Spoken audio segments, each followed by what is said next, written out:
You think you can protect her? You're not one of us. I gripped the car keys with a slight tremor in my hand, forcing my breath to stay steady. Sunlight at the school gate bounced off the pavement, throwing the children's laughing shadows around us, and she, my daughter Liane, was surrounded by my mother, my sister, and my father like a frightened fawn pressed against me, her eyes sparkling with panic. Enough, I said softly, my voice firmer than I felt. I stepped forward and put myself between them and her. Don't block me, Jenna. It was only a joke. My mother smiled, but that smile carried a blade of contempt. A joke. I sneered and fixed them with my stare. My father checked his watch as if to look busy. My sister fanned herself with the air of a provocateur. Liane's fingers dug into mine like she'd found the last rope out of an abyss. Scenes from my life flashed through my mind. My 10th birthday when my sister hid my presents and left only a blank card that read, "Suits you." The high school graduation where she mocked my gown like a clown's. The years in between filled with their words and acts that tried to flatten me.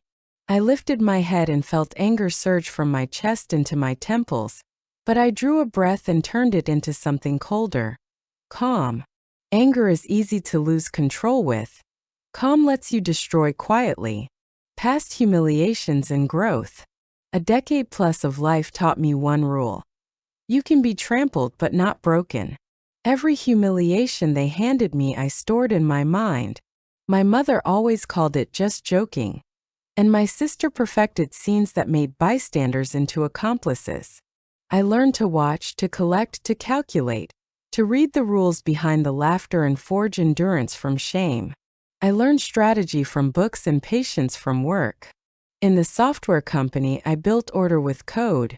At home, I protected with discipline. I didn't have their natural charm, but I had a more dangerous weapon. Calm, precise action. When Liane was first mocked at school, I didn't answer with words. I quietly contacted the administration and documented their behavior. They thought they could smooth the harm over. I learned to wait and accumulate proof. Each hurt was a brick, each silent resistance the mortar. When I closed my fist, I knew the revenge that had quietly been building finally had a spark. Opening the revenge. I started with bank transfers, all accounts frozen. My parents, accustomed to financial reliance, found their usual access severed overnight. Phones rang with collection notices and unfamiliar bills. For the first time, they felt unsafe. Next came social exposure. Using their supposedly secure friend circles and colleagues, I anonymously reported years of bullying and harassment to their employers, with detailed evidence. Emails, recordings, photos, each one incontrovertible. For the first time, the executives saw what lay behind my mother's smiling face. Patterns of verbal abuse and coercion. I exposed my sister's bullying on social media too, including screenshots of her humiliating me and my friends back in high school. I photographed the blank card she once handed me with the caption in her comment thread.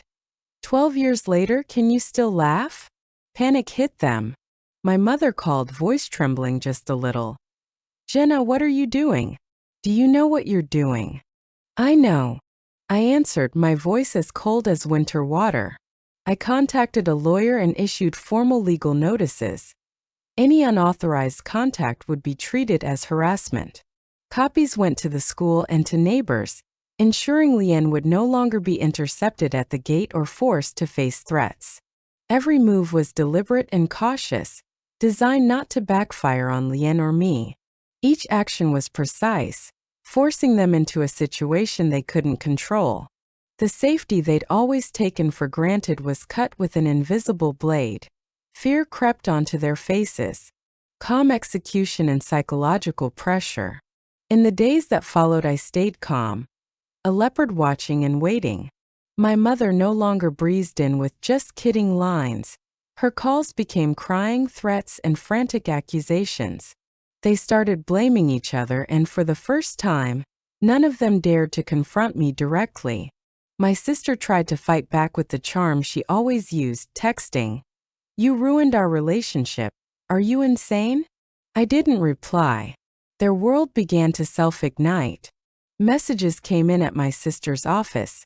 Suddenly she was a negative presence, and managers watched with cool disapproval.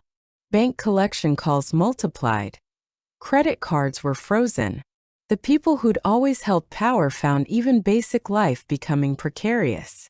Every time I saw their expressions, I felt like I was looking in a mirror reflecting my past self. The humiliations they'd inflicted flipped entirely. It cut through their false security like a blade. Final confrontation. One evening my sister showed up beneath my building, standing in the stairwell with a pale face and a smile that had cracked. "Jenna, please can we talk? You've gone too far." I looked down from the balcony, holding Leanne's homework folder I just gathered. The hallway light painted my face hard and cold. "No, I won't talk," I said steady. "You made your choices. Now you must pay the consequences." She ground her teeth, her fingers trembled. Fear shadowed her voice for the first time. You'll regret this." I smiled, no warmth in it. "No, you should be the ones afraid." My mother called. My sister hissed at her to be quiet. I let the phone ring 3 times, then hung up. 3 rings were enough. For the first time they felt helpless. The ones who had always controlled everything now knelt before social rules and the law, begging for understanding with no way to reverse the damage. Satisfying ending. Weeks later, our home returned to a quiet kind of peace. Leanne hung ornaments on the Christmas tree and invited friends over. The fear that had shadowed her faded. Her smile was real and unguarded. I sat in the living room with a cup of tea watching snow fall outside. My mother and sister's calls kept coming. Pleas, wails, contrite apologies, but I did not answer. Late at night I had told myself, if anyone hurt my child, I would let them taste the chaos and fear they'd sown. That day arrived, and I delivered it with calm precision, leaving no opening. Leanne leaned against my shoulder. "Mom, thank you," she said. I squeezed her hand, tears in my eyes but my smile full of strength. "No thanks necessary. It's my duty." Snowflakes drifted outside. The room felt warm.